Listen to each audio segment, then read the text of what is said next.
Abusuaye no wase na yensa mo akwa biem emra GH report so na wonim se dani Lumba NSEMSEM ya ene ye Maame Akosua Serwaa NSEMSEM ya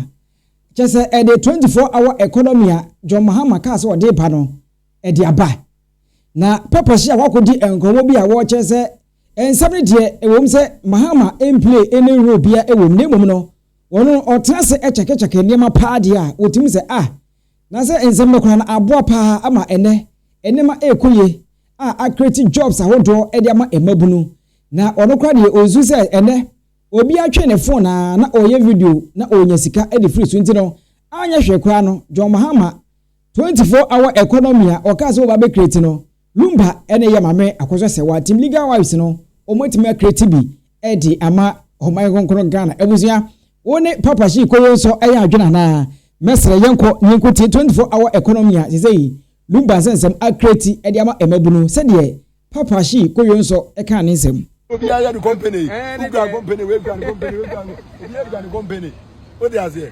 say one 24-hour economy na bem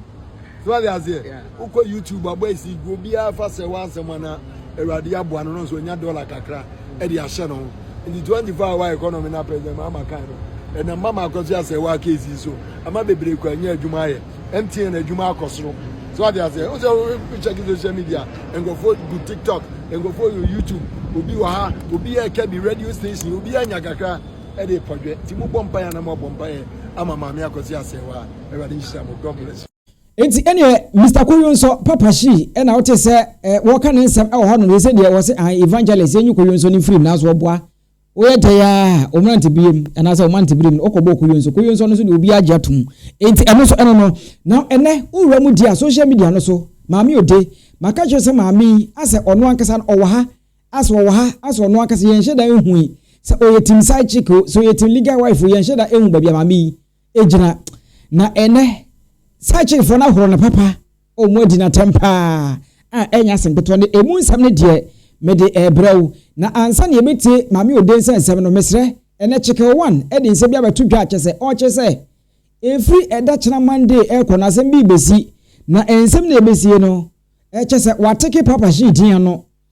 Maame Akosua bempoma wateke ni din no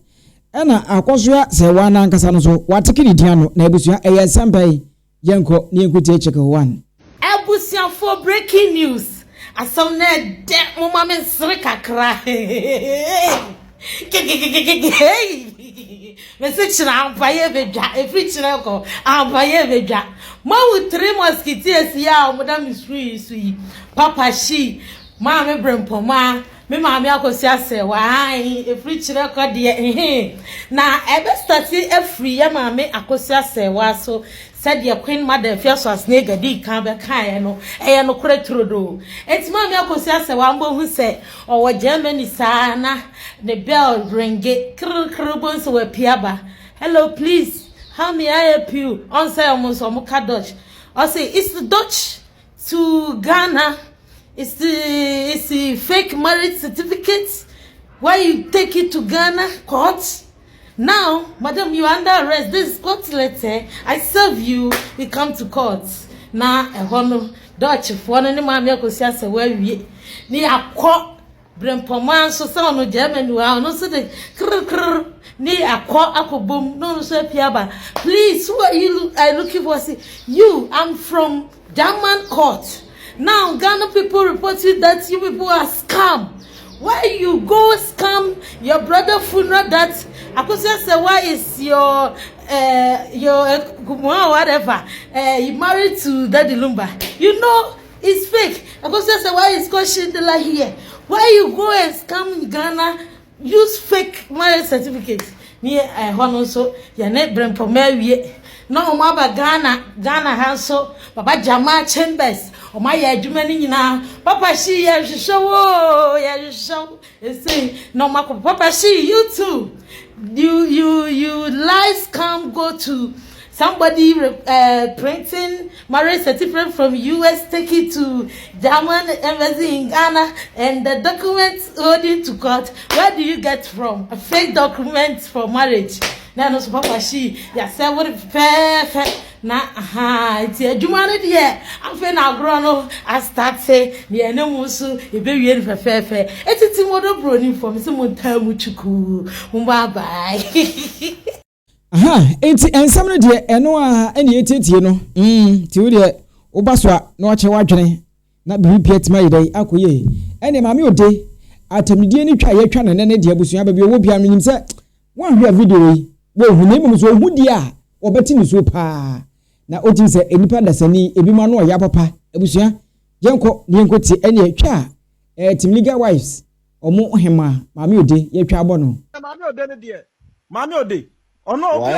obo bonyo ma manfo sachira firi omo mra fun ho no onde obonyo ma manfo kosi ma wudie ba maame ode nipa obi ona ma sisi chim ne yakope ayi ya kan se kanta ne dia be chim sisi nesi so e dia be boni sisi achi maame ode obi ono oda ho a ono ano papa be ma hu na nimpe na be ma toilet din ono ye nipa where's the floor Maame ode stanza Maame ode nipa wonu so the body like ya ba se ye maame ode wani make up se chechira do ma ko shini sansani ma sa bu foto ko bai maame tim ko she pieto se ohini mu a odi na tem na wo sa hene du wo busiem sa hene maame ode wu kunu mu ebi so maame ode di mbo maame ode na ana ono baba ya ba sa se ye frɛ me maame ode uti se hair pine abuwa bi children ta maame ode of obi and the body ejimi etu the body no uti se tete boy se so se kan no wa betena se ye frɛ me maame ode kwa sia ba wo pieto kra asaw abuwa bi children maame ode wo ye dipa maame ode ko PTA meeting kola ni hu na no mu nyina adwane no mu nyina adwane PTA meeting wo na e ka dipa bi abuwa bi sa school no no wa betena se ye frɛ maame ode abuwa na ka wo maame panyin ka asɛm asia wo wa betena ha ne wai wanim seta ye ko kan na wo tia se me twonyom kwa sia wo tonyom a wonyom na wo to na chen Lumba nyom obeto ye wo bi chemwe mo tia nyina mu ye dede enye Lumba nyom na mo bo nkurasefo asefo mo papa na ma bodwom se mo wetie ana na mo sene mo na mu kunu mo ko fo mo nyom mebo emwa mo tia nye Lumba nyom na mo bo sia fo mo tia he na Lumba no mo mu kunu chen Lumba emwa emada da safo tu jamazi fo ma kwa sia fo ma wa yare fo go abrochira ye ma mo duro se mo fan ko ma mo ma na mo dia koye tablet ano mo kwa sia fo sa mo dia he na ni kunu ni Lumba eyepe dodo nsifo mo dia he na ni Lumba eyepe emwa mo fam kunu mura na mehwe o maja pade o metena burukiro mo ye kwasiafo mo sisi mu kunu ma mo kunu ehye dan mu ene tibi emwa sa na mo begu na buti maame ode mo jimi sa na maame tumi jama ya be ponti bi na manadi mo jimi sa ponti bi na be na mugua obi a third year na o na tia break of a hiti na tia pana maame tumi ja father tia break Adane yenya mo dan apono mo dia mo ye ma bone papa mo ye tifo mo ye sansafo afi won se nipa wo wiase nyina hu abrabo afi obi ahu de enti amo mo ba buruchire besi na obi ama 13 14 obi eni kunu wa be ma be na betra mo kwasiafo ma musisi aposo ma de sama de che ma de ma de sama de sa adwale mpo bitim dware emwa na mo abegu ase mo jimi adan ye beku mo de he no se ni kunu abolu bra chen Lumba mo nkofa mra kwasiafo na Lumba wa mo bra kra ne nyom na woto no kra keke no eye bra mo betra de he no wetima bo ne papa na ne soa ne nana ne kunu kwasia bi nyom wa ha mo kunu timbo nyom emwa mo kunu abonyom da awudifo asefo emwa sa mada da mo twintwam se da de bra na mo guo na mo jimi sa nipa ntimi kan no kore kyerem na mo tetea na hwayo mo ye nipa kurasefo na mo tea na mo jimi kwasiafo ma sa mo se nipa abojira hwa na di mo ye bibi emwa hwa na di mo nkofa mo kunu no mda na mehwe kwasiafo a mo ankasa mo kunu no muti ho ayi ama mo di atetare mo tweso emwa sa mo ye nipa adena mo jimi sa wa brabo mu sa ye nka no kore kyerem da bia mo pesa mo nipa nya asem emfa ho kra no akoso life na obegu nipa ni na obekasa na obeyedede na Lumba mumu de he na wo kunu tem ajimu jene from kwasiafo ma mo de bebrem wanse ama be ma ne mo atran ne de mu ntimi nye na mo besisi ya mo tia fira no pakosi anajo da bia mu gua kwasia be ma be na betima tra mo be ma be ne be fima tra mo ho aburukyira ha amana di mfie no mfie nsia awudifo sa mu jimi na dos no mu nya jimi no ne yenya hotowai kwa siafo a mo ko de adidi wa aburukyire mo ya adwuma nka mo ko Lumba ho ntokwa mo ya adwuma nka mo de number abegu a kwa siaba ma egu a mo ya adwuma won so bi di number abeto aso mo nyi sika ma no kurasefo ne enka no kora nkyerɛ ma chekoro wa so ba no kokunu no mu la forma wa jimi sa de ne enka no kora nkyerɛ mo sa e ma da sa asiafo mu de he na nipa betuma fa na busuafo so koye mu ade ya nware mu Sunday ne ja Monday na opa mu nkofa mu kunu mura da mehwe de he na okunu papa bi mo mu kunu nko Ghana kura ko ditwe na ma betena mutim ka ho asem kwa asiafo nya na mu ma mu kunu sika se onfa nkoto ajapade a omuko ye omukodi ye omba ya mutim ka ho asem kwa asiafo ma betena sa entokwa we no ya abusua ntokwa uni twia asere se dawuro wo abusua wa abusua no bi Lumba abusua mo ka ho bi Lumba abusua mo ka ho bi ABUSUAPANIN mo to so sai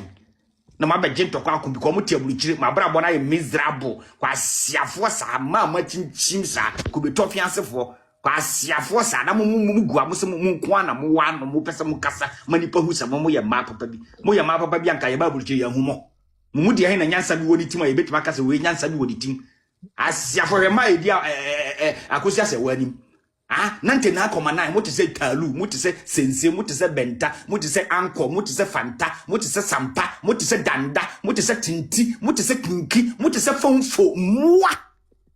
asefo mu asefo te se mo ma ponia me ma ware mo anu mu ho ma ponia me ma de ma bo aburukyire anu mu ho ma ponia me ma no ma wo mo anu mu ho ma poni te se mo ma da sa emwa obi pa bi nso me so me dia me ko so jim sa na ese me mo monta abusonti ensem eno no oba so che wadwene na enkomo no entim enkoye sese ne de emu aye de pa obi e kana dwene obi e che ne de enti won so de no kire e wo comment section wo makra mu